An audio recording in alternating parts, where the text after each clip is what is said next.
The following podcast is a next level production.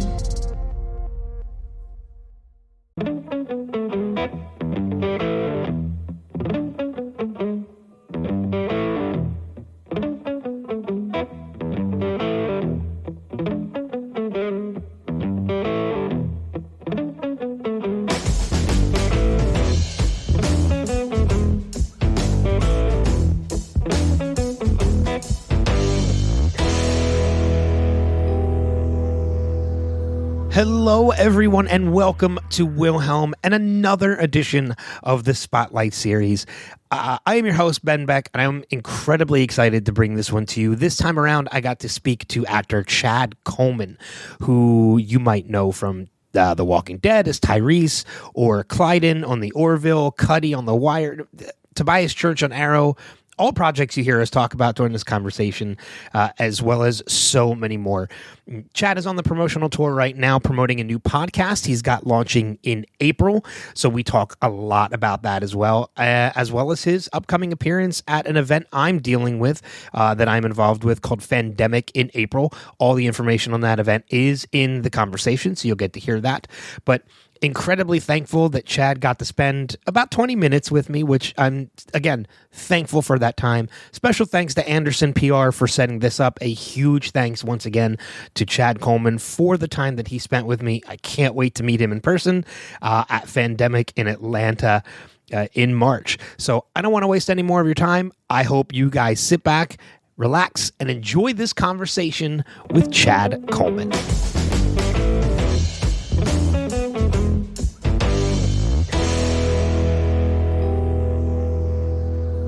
So my guest this time around is a television and film actor who you might know from projects such as Arrow, The Orville, and of course, The Walking Dead.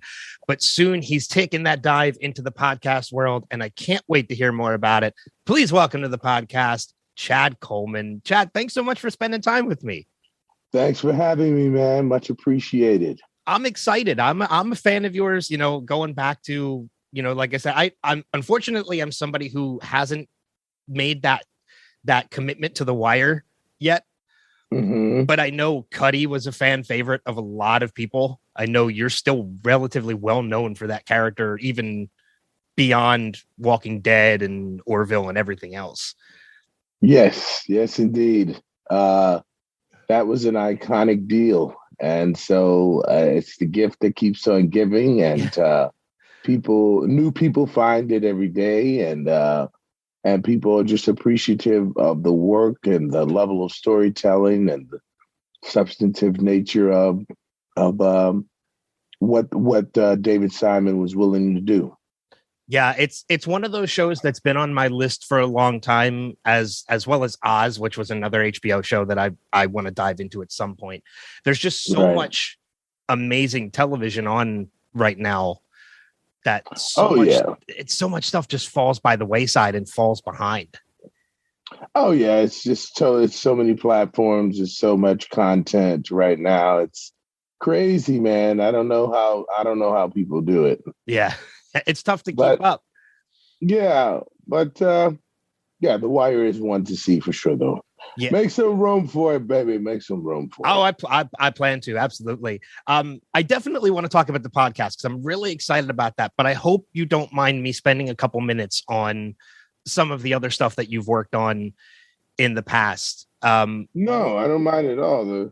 It's an integrated part of the whole. Everything I've done is a part of who I am and everything I'm about to do. So go for it. So, I mean, Tyrese, of course, is another fan favorite character that you've played on The Walking Dead. You're still a fan favorite to this day, even though you're no longer on the series.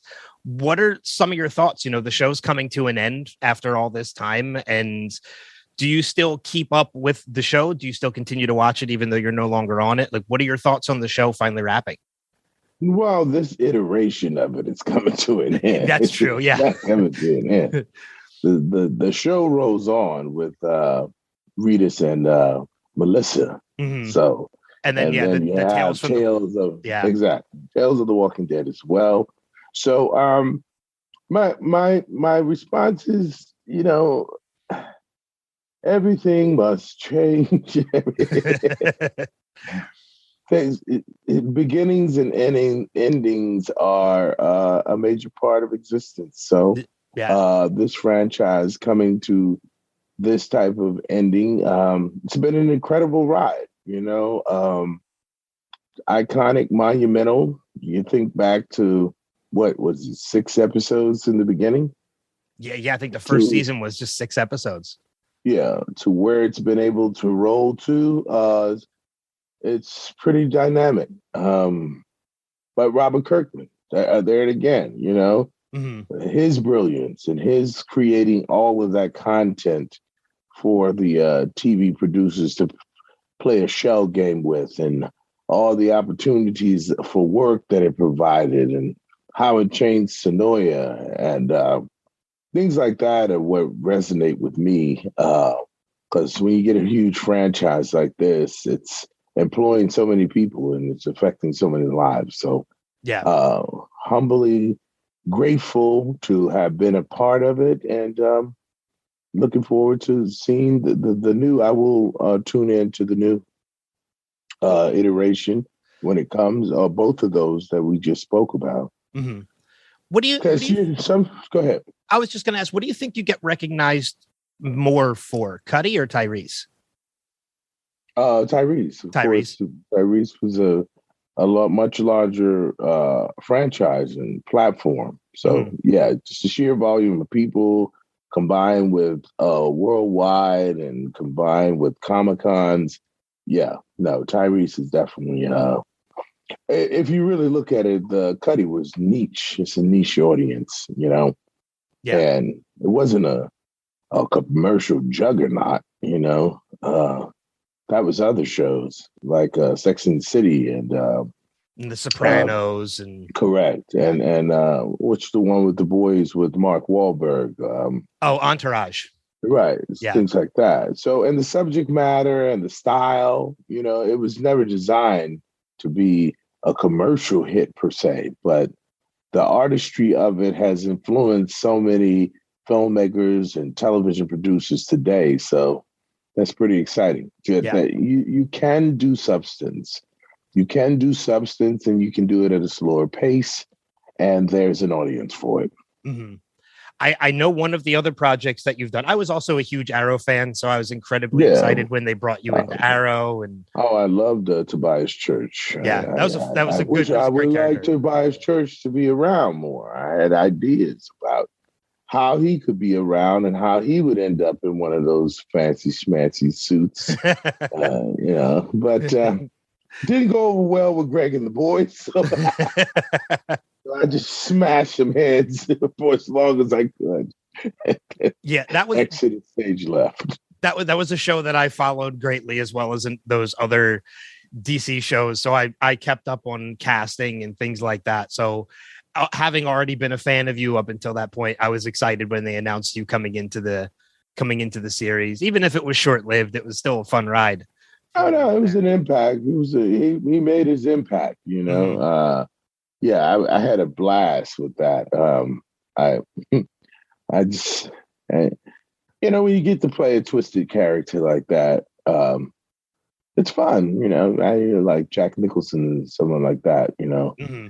He's unhinged, but at the same time, he's incredibly powerful. So yeah, it was fun watching. It was fun watching you coming in as Tobias and like sitting and just watching, be like, okay, Tobias means business. Like this is. Exactly. Yeah. That was, I mean, take no prisoners, man. The guy was on a mission. He didn't get to complete the mission, but he was all in as far as the mission was concerned. Exactly. And I know the other role I want to bring up, and then we're going to dive into the podcast. Mm-hmm. I am such a fan of the Orville. Yeah. And seeing you on the Orville as Clyden and just that show altogether, I'm incredibly excited that it's finally coming back March 10th. It's been pushed back now. It's been pushed back to June. Yeah. Oh, I didn't realize it was pushed back that far. Yeah, because of editing. Yes, because of editing circumstances, and it's such a massive show. It's been pushed back. Are we? I'm hoping we can expect to see Clyde in as part of this third season. Oh, of course. No, Okay. there's no question about it. You're going to see more of Clyde than you ever expected. Um, the storyline for the Mocklin family is just huge and epic, and it'll turn you inside out for sure. And everything on the show has been ramped up as if to say, if you never see us again, we gave you everything. We're going out. We're as going big as out we with can, as big as we can. Yeah. So I hope that's not the case. I hope the show continues on, but I know Seth is an incredibly busy and popular guy. So who knows what the future holds for the Orville? I hope it's got more steam behind it, but I'm incredibly excited for its return. I've been waiting so long for this. No, I agree with you. And yes, Seth's a genius, and he's got many tentacles out there. He's a true octopus when it comes to creativity. So yeah, we'll see. A lot of different machinations and things happening behind the scene. So it takes a lot to produce it. Yeah. It's a mammoth of a show to produce on so many different levels. So I hope the commitment is there, and I hope we continue as well. But I know one thing: it's going to knock your socks off season 3. That's for sure. Hey man, there were elements of season 2 that knocked my socks off. There were that 2-part episode. Yeah, with Adrian. Yeah. That 2-part episode, Identity, I would put up there with any Star Trek episode. Like, it was fantastic. Absolutely. Completely and absolutely. So let's talk podcaster to podcaster, because you've got this upcoming project, Humble Hollywood with Chad Coleman. Humble Hollywood podcast with Chad. Yes. I'm sorry. Yeah. Humble Hollywood podcast with Chad. Tell me a little bit about what this podcast is, because I don't think it's launched yet, correct? No, Okay. We're on our way to that. But, we got the IG site up, and that's at Humble Hollywood Podcast W Chad. So, we shortened the width. And so you can go there and see exactly where we are in our development. This was birthed out of me loving good, substantive conversation. This was birthed out of the power of conversation and being able to nurture other human beings, being able to bring us together, connectivity, create a more loving community through conversation. That's pretty much what the impetus was. I think we've lost the art of conversation.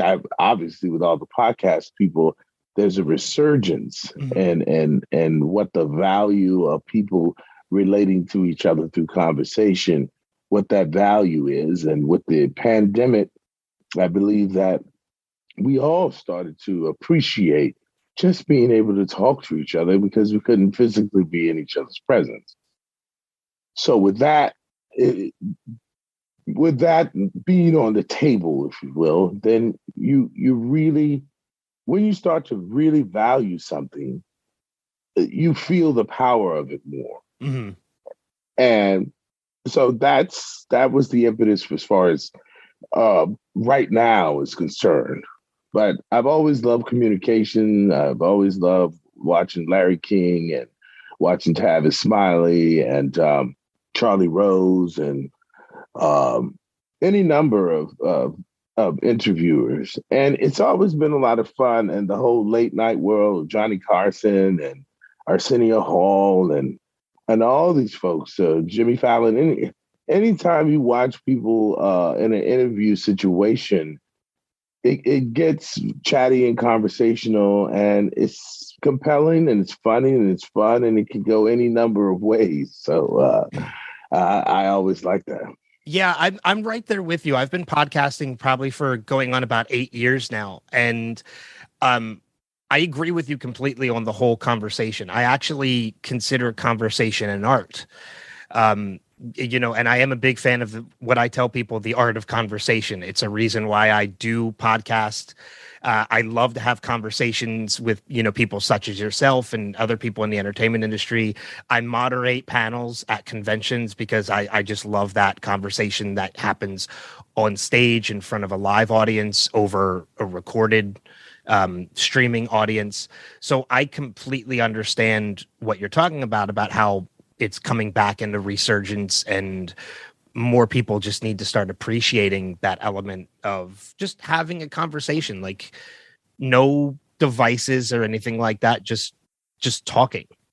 That's right. And being at the Comic Cons and going on those big panels, and just being able to be my authentic self and have people come to the table afterwards to say, "Oh, I didn't know that about you," and just be intrigued, and again, it felt like another level of connectivity, with not being scripted and having the freedom to say things any which way I chose to.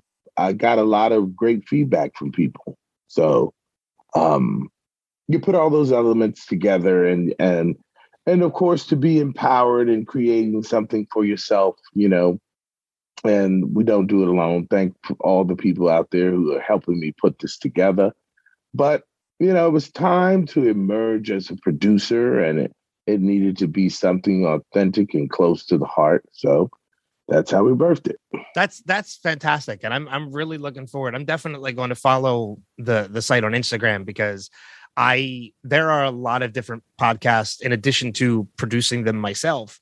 There are a number of ones that I follow, and yours will absolutely be one of them, because I am a fan of yours, and I do, just the fact that you are so into the art of conversation like I am already gets me excited to listen to what you have coming up. And I know, just from what I've heard about it, the number of guests that you already have lined up, I'm incredibly excited but jealous at the same time. I mean, you have Seth MacFarlane, Anthony Mackie, Charlie Day, so many great guests lined up. Yeah. And these are all people that I would love to talk to. I obviously I didn't piss somebody off. Somebody said you're all right, buddy. Somebody likes you enough. And I couldn't do drink champs. Well, it's can't do smoke champs. What's the I don't know if you're familiar with the it's a YouTube Hot Ones on YouTube, the one where they eat the hot wings. Oh right, yeah. So why they do that? Right, I couldn't. Those options were already taken up. So exactly. I really honestly wanted to break it down to the simplest form. You know what I mean? Mm-hmm. And just really, really, truly honor the power of curiosity about another human being. Is there? No, go ahead. Continue. And curiosity. But also, we're living in a really divisive time. Absolutely. And for me, all the back and forth, fighting, infighting, and everything is all oppositional. And I just wanted to give people an opportunity to tune in and be nurtured. Mm-hmm. Is there listening? Is there a scheduled date for a launch yet, or is it still kind of in flux right now, up in the air? Well, what we decided to do in the spirit of fun and late night vibe, we decided to do the launch party in Vegas. The live event in Vegas, Yeah, April 16th. So, like I said, if you go to Humble Hollywood Podcast. Oh, you got muted, Chad. There we go. That was Frankie face on. That's right. See, name timing drop. Is everything. That's Frankie just trying to screw up our interview. But yes, so we have Anthony Mackie live in the theater. We'll have Omar Dorsey. We'll have Calvin Ford, the trainer for Javante Davis, and Calvin Ford's character is his life was what Cuddy, the character I played on The Wire, Cuddy was based on. And I'll have the young star Jalen from All American, who played my son. And then zooming in is Daniel Ezra, the lead of All American. We got Da Vinci from BMF. We got Melvin Gregg, one of the premier influencers out there who transitioned into acting and is doing great work. He's on Snowfall right now. Kristana Loken, sorry. She's Terminator 3 and Charlie's coming in and Glenn's coming in via Zoom. And so you'll be able to join the Zoom party, and you can ask your favorite guest a question, have a little chit chat, and we're going to have comedians and singers, and it's going to be an amazing time. So will this be streamed for people to watch? Yes. That's okay. Correct. Well, that's what we're putting it together for. So where we land, they will have this to launch it, and then it'll go to the weekly type of podcast like some of the others out there. That's a hell of a launch. Yes, that's a hell of a way to make a statement. Do it big, man. Yeah, do it big. It's an homage to late night TV. My own sense of loving late night television as well. Mm-hmm. And I have my co-hosts and Dawn Noel and Eden Sharon. They're wonderful actors, wonderful people, producers. So the female voice being present. It's not just me. It's not just one perspective. It's having them. I call them my wings. So we're all going to take flight together, and we're going to have a blast in the process. That's fantastic. I can't wait for it. And I will make sure I'm free to watch that stream when it airs too, because I'm excited to watch the launch. Before I let you go, I want to make sure I mention this. I'm actually the director, one of the directors of programming of Fandemic, happening in Atlanta. Oh, great, bro. Yeah, bro. Please. Next month. You. Yeah, and you're coming out to join us for that event, and absolutely. We got a bunch of other Walking Dead people like Norman and Jeffrey Dean Morgan, Emily Kinney, Alana Masterson. So you got the whole crew, baby. Good job, brother. Yeah. So Is this the first time for that one? They've done this is my first time with them, but they've done other shows in the past. They've just kind of been on hold because of pandemic and quarantine and such. But this is their first show back, and it's going to be big. Awesome. Yeah, Fandemic. I love the name, and of course, I'm gonna love the guests. So I have some personal relations, but go ahead and give them the dates and stuff. Yeah, March 18th, 19th, and 20th at the Georgia World Congress Center in Atlanta, Georgia. Fandemictour.com is if you can go and get tickets. And Chad, I hope to meet you in person. I've been at cons with you before, but I haven't had the opportunity to meet. But I kind of have a little bit more access now, being a member of the staff. So there you go. Hopefully, I run into you at some point. Then. What's that? Definitely. So you're going to be there. Oh yeah, great. Okay, then we'll meet. I'm the one putting all the panels together. So excellent, brother. Please. So you'll see me behind the scenes when you're getting ready to go on stage and all that other fun stuff. And behind the curtain. Pretty much. That's awesome, brother. Looking forward to it, man. I can't wait to be back in the presence of our wonderful, adoring fans and just. Yeah. Again, it's all a part of having just real, authentic exchanges with people who are kind to each other and thoughtful and considerate. How about that? And you're still a fan favorite, man. When we announced that you were coming, the response was incredibly positive. So that's awesome. People are excited to see you and excited to talk to you and get those photo ops and autographs and all that other fun stuff. For sure. That's amazing. In addition to the podcast, what's on the horizon for Chad Coleman? Any other projects coming out? Well, I did Cop Shop and, with Frank Grillo and Gerard Butler, and that's out now. And I also am working on Girls 5 Eva for their second season to play the love interest of Renee Elise Goldsberry, and that was amazing.